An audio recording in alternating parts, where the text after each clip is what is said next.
This is your News Source Evening Bulletin for today, Monday, the 29th day of May in the year 2023. I'm Svetlana Marshall reporting. Here's what we're tracking tonight. A 15-year-old girl who is accused of setting the Madhya School dormitory on fire, killing 19 children, was today charged with murder and remanded to the juvenile holding facility.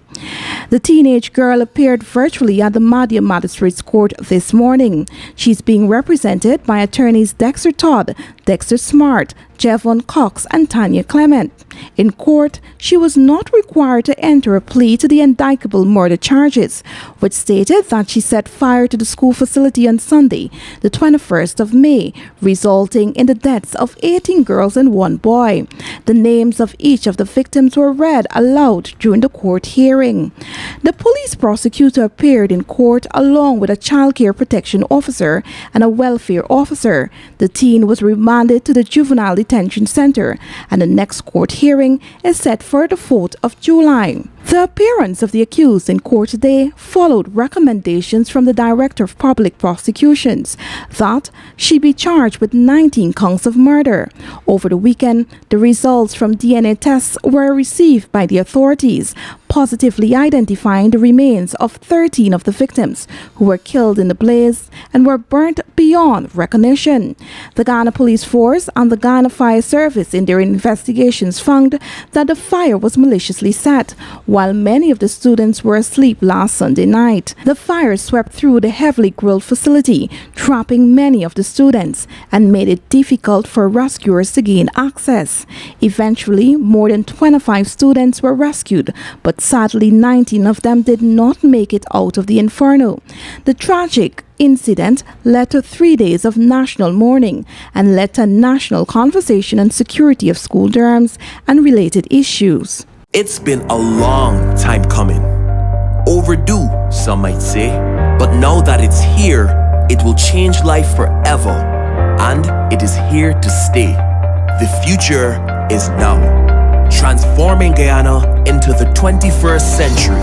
Introducing GCT Fiber. Experience internet connectivity like never before. Speeds you deserve at prices you can afford from a name you can trust. Sign up today. GCT Fiber is here. GTT. Together, we rise faster. Oh my lord. I just love to shop in this store. My customers, them gonna love all these things. So many different things in one place. Oh, so items, electronics, toys, stationery, confectionery, exercise equipment, shoes and clothes for men, women and children, school things, costume, jewelry, perfume, makeup. Oh, look the makeup. Giftland Office Max, Guyana's favorite department store.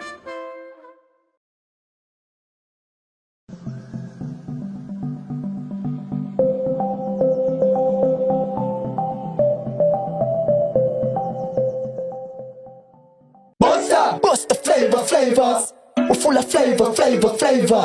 Bust the flavors that me crave for. We're full of flavors. Tell your neighbors about the bust the flavors. Grab a bust the flavors. Yeah, thirst buster. Grab a buster. Bust the flavor, taste the savor. Bust the flavors. Bust the flavors.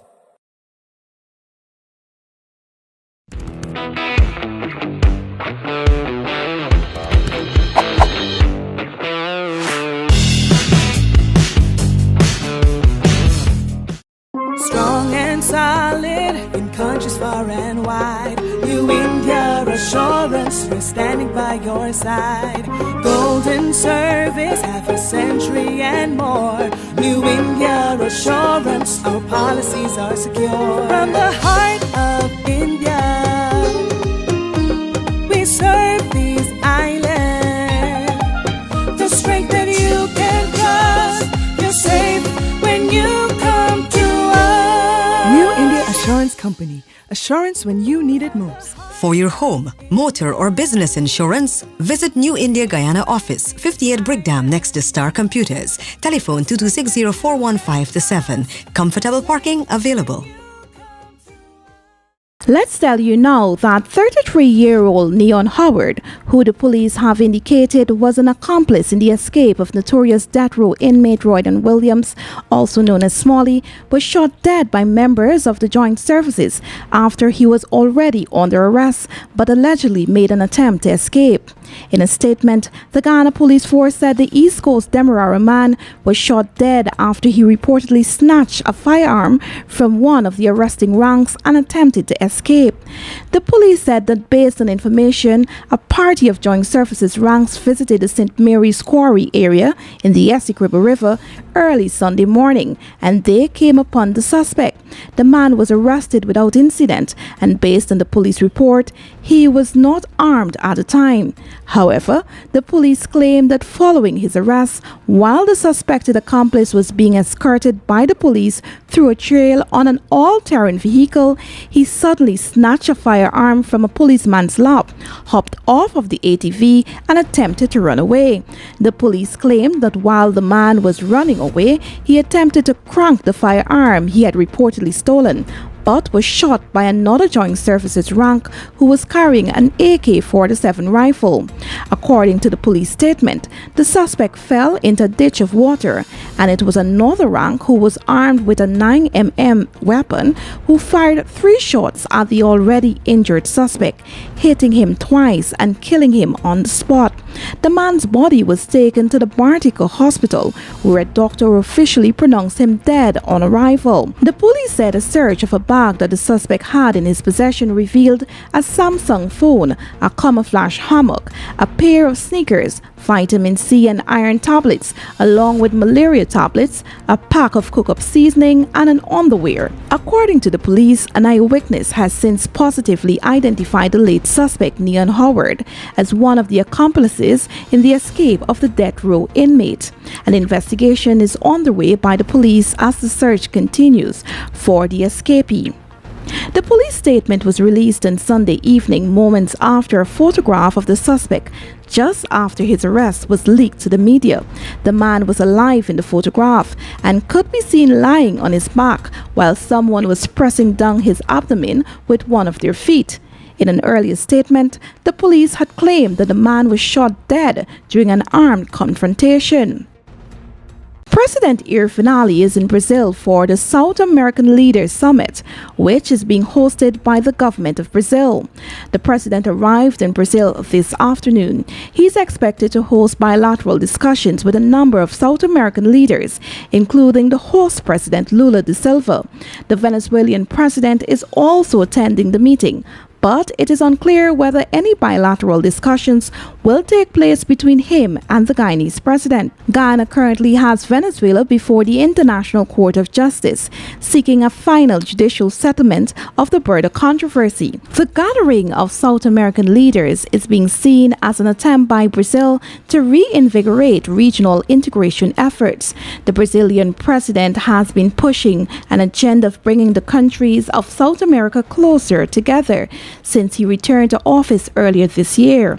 At a press conference today, the Brazilian president said the meeting will discuss cooperation in energy and crime fighting and will also examine the idea of regional currency to challenge the US dollar. The last meeting with all of the South American leaders took place more than 5 years ago. A number of political parties, as well as independent groups and candidates that will be contesting the June 12 local government elections, have signed the Ethnic Relations Commission's Code of Conduct.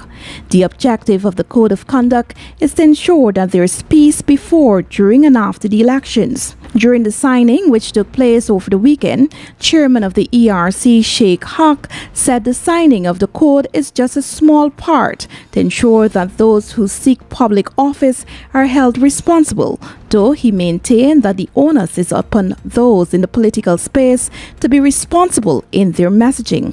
As a commission, we firmly believe that as a constitutional body birthed out of political discord, and one that is entrusted with the promotion of harmony and good relations, among other responsibilities, such an endeavor as this signing becomes absolutely necessary. The chairman called for responsible approaches to ensure the remaining period for campaigning is free of ethnic division, discrimination, hate speech, incitement, and provocation, while reminding that achieving harmony takes a collective approach with the involvement of those who hold and who aspire to hold public offices. We can all agree that the promotion of harmony takes a collective effort, including all those who hold and those who aspire to hold public offices. There is tremendous influence within that grouping, influence that can become a potently positive force to aid in the realization of the desirous change. He said the people of Guyana deserve no less than responsible behavior from those who seek public office. We are optimistic, my dear gathering, that with sustained and genuine efforts from all, the task of promoting harmony would become less challenging. The Code of Conduct, therefore, becomes an important step in that journey, an ongoing journey that must never be allowed to cease. While the governing PPP and a number of smaller parties and groups signed the Code of Conduct, the APNU has opted not to sign on to the code. APNU chairman and opposition leader Aubrey Norton today told News Source that the ERC is yet to begin working on its actual responsibilities under the Constitution. He said the APNU will not sign a code with parties that have already started to behave badly with their elections campaigning. Norton assured that the APNU will be campaigning in a responsible manner. Ignite! A new flavor of Sunshine Snacks Zumas made for the pepper lover in you. Caution! Look for the Ignite flames on your favorite packs of Sunshine Snacks and get ready to handle the heat.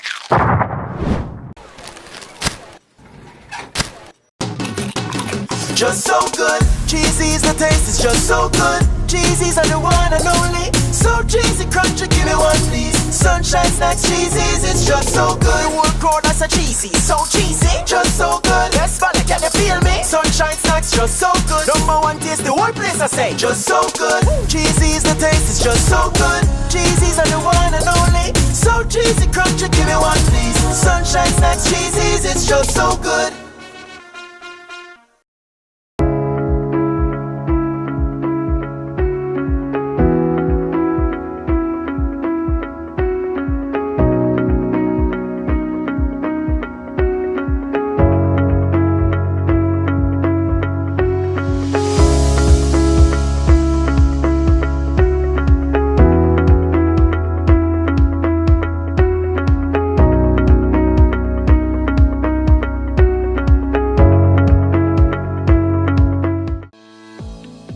What is local government? Local government is the system of locally elected members representing their communities and making decisions on their behalf. Local factors such as geography, the environment, economic opportunities, and health can be better taken account of by local governments charged with making decisions that affect their communities. These decisions can relate to the effective and efficient provision of services to meet community needs, to the regulation of certain functions, to facilitation of local activities, and to pursue community goals. In making these decisions, councils have to report to their communities in a clear and accountable way. Local authorities cannot achieve their objectives alone. They work closely with central government and with other organizations, public bodies, businesses, and citizens. Once elected, local governments are empowered to serve the people who live within the municipality or neighborhood democratic council and constituencies to which they were elected. Monday, June 12, 2023 is Local Government Elections Day. For further information, contact GCOM or visit the GCOM website at www.gcom.org.gy.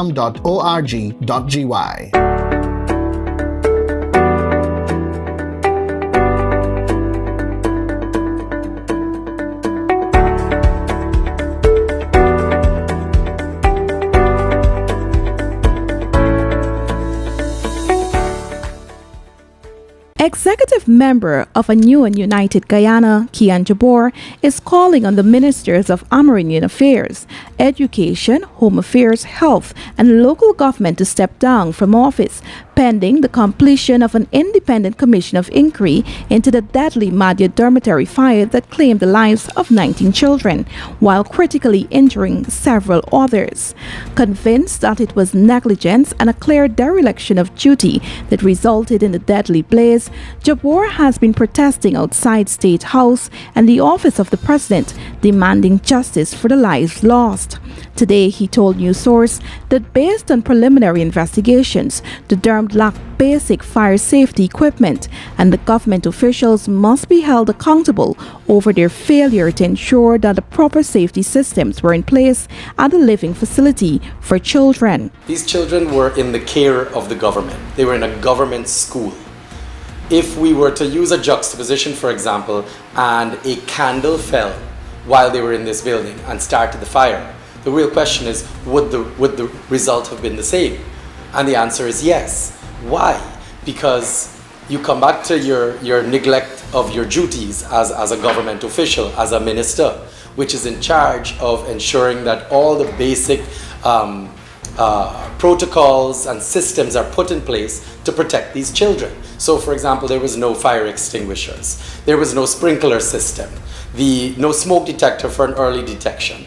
There was no, the fire truck showed up and there was no water. Mr. Jabbour said to further compound the situation, when the fire victims were rushed to the Madhya Regional Hospital, the hospital was short on basic medical supplies and was unable to adequately tend to many of the victims. And then obviously there were not enough supplies, there were not enough professionals, there were not enough nurses, doctors. They were just really unprepared. And for even anything remotely close to this tragedy. But I think that is something that will resonate probably most with Guyanese, and not just the medical professionals outside, or to be honest, even inside Georgetown. You know what the state of public hospital is. The truth is, even in the schools, I think teachers themselves now are sitting down saying, wait a second, look at our school. We're not even close to prepared. If there was a little fire here, if somebody was playing with matches, if an electrical outlet had some sort of malfunction, we will go up in flames just like that. So again, back to the medical staff, they are the exact same position. He said while the government is known for taking credit for the construction of schools and dorms across the country, it has fallen short in taking responsibility for the fire that killed 19 children. He said too that 1 week after the deadly blaze, the government has not apologized to the nation for failing the victims and their parents. Mr. Jabbour said while President Ali has announced that a commission of inquiry will be launched to investigate the causes and circumstances of the fire, it would be of no consequence if it is not done independently. The first thing we would like is for it to be independent. The government should not be investigating themselves. The second part of it is, in order for a proper independent investigation to happen, free of interference, then those that are being investigated should be stepping down to allow that investigation to take place. Because if you have a sitting minister, obviously you now then need to deal with government protocols, them having to perform their duties, and these are adding issues and roadblocks in a proper investigation being done. They cannot be sitting in office while they are being investigated for not doing their job while in office. According to Mr. Jabbour, the COI should be conducted by regional and international professionals, and its findings should influence government's next course of action. He said Guyanese deserve better, and such an incident should never occur again. And what we're watching is all the cries of progress that you're hearing from the government. We're watching systems fail and fail and fail. And what I'll add to that is, if we are screaming progress and we are now stating that we have so much money like other countries, other progressive countries around the world, then why are we not holding our government to the same accountability? The opposition leader, Mr. Aubrey Norton, has also called for the ministers of health, education and public works to step down due to their failure to ensure that requisite safety mechanisms were in place.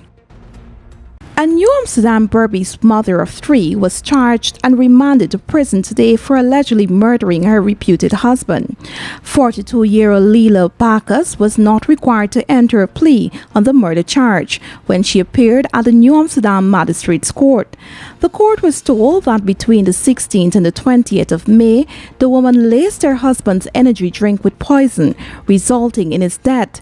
She reportedly admitted to the crime to the police investigators following her husband's death.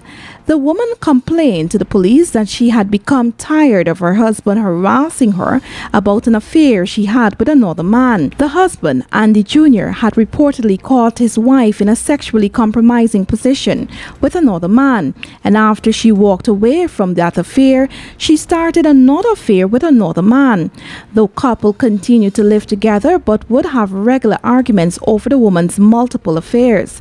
The accused was quiet throughout her court appearance and was immediately remanded to jail on the murder charge. Her next court appearance will be on the 11th of July, 2023.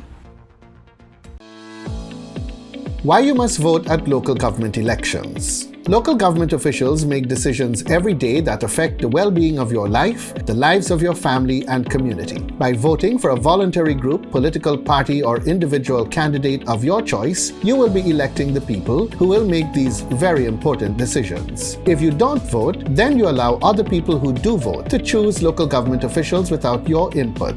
Those others may not share your views about issues that matter to you. Voting also provides you with an opportunity to remind the elected government officials that they are accountable to you. Every eligible citizen has the right and responsibility to vote at local government elections. Monday, June 12, 2023 is Local Government Elections Day. For further information, contact GCOM on 225-027729, 226-6557, 223-9650, or visit the GCOM website at www.gcom.org.gy.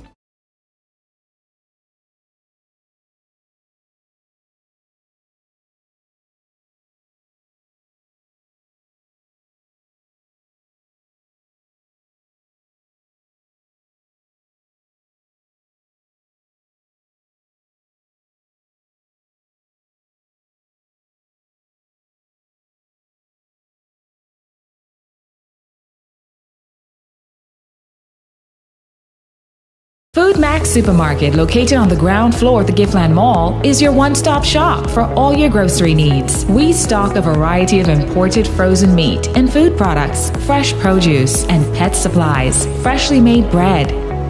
Rotisserie chicken and patties are also available daily. Shop in comfort today at Food Max and let our courteous staff assist you in satisfying your shopping needs. Food Max, the fresh food specialist. It's one of your biggest goals, getting your own home, where memories are made, where happiness lives. You may feel that home ownership or renovation is beyond your reach, but we at Republic want you to know that there's always a way. Ask us about our suite of mortgages. Let's help make your housing wishes come true. Or advise on how the equity in your existing home can finance other dreams and goals. Call or go online to learn more. Look who's in the mix now. The new Buster Soda Water. 0 calories, 0 sugar, 0 artificial flavors. 100% refreshing. Taste Buster Soda Water today. Buster Soda Water. Now available for only $120. Fuel it up and drive, Super 95. Tune up. Fuel it up and drive, Super 95. Tune up. Protect your fuel system, boy. High mileage and performance, boy. Guy Oil Super 95 gasoline gives you more reasons to drive and is available at 56 service stations nationwide. For affordable price, high performance, and high mileage, choose Guy Oil's Super 95 gasoline. Fuel it up and drive.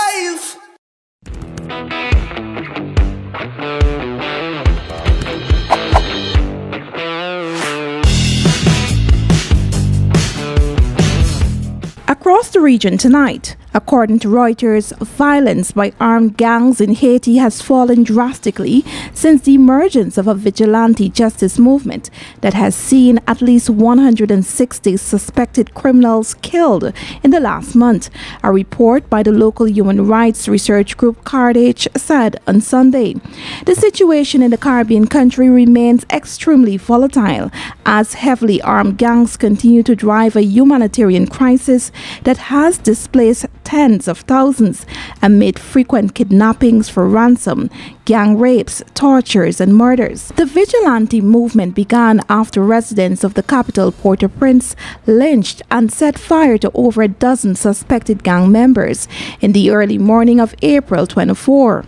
The local human rights body said almost no kidnappings had been recorded in the last month and counted 43 gang-linked murders, down from 146 in the first 3 weeks of April. Repeatedly targeted, beaten and terrorized by bandits armed with guns or cutlasses, farmers are buckling under pressure in Trinidad and Tobago, the Trinidad Guardian is reporting.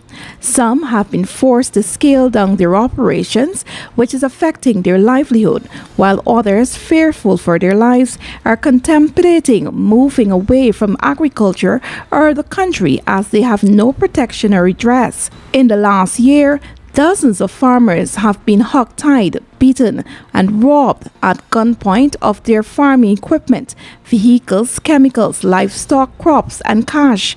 The illegal activities have caused fear and unease among the farming population, leaving them in limbo. It is also putting the country's food security under threat. And finally tonight, international news. According to Reuters, Ghana's president has signed one of the world's harshest anti-LGBTQ laws, including the death penalty for aggravated homosexuality, in defiance of Western condemnations and potential sanctions from aid donors. Same-sex relations were already illegal in Uganda, as they are in more than 30 African countries. But the new law further targets lesbian, gay, bisexual, transgender, and queer people. It imposes capital punishment for some behavior, including having gay sex when HIV positive, and stipulates a 20-year sentence for promoting homosexuality. A less restrictive 2014 anti-LGBTQ law was struck down by a domestic court on procedural grounds after Western governments had initially suspended some aid, impose visa restrictions, and curtail security cooperation. Uganda receives billions of dollars in foreign aid each year and could now face another round of sanctions. And that's your News Source Evening Bulletin for tonight. I'm Svetlana Marshall reporting and encouraging you to stay safe.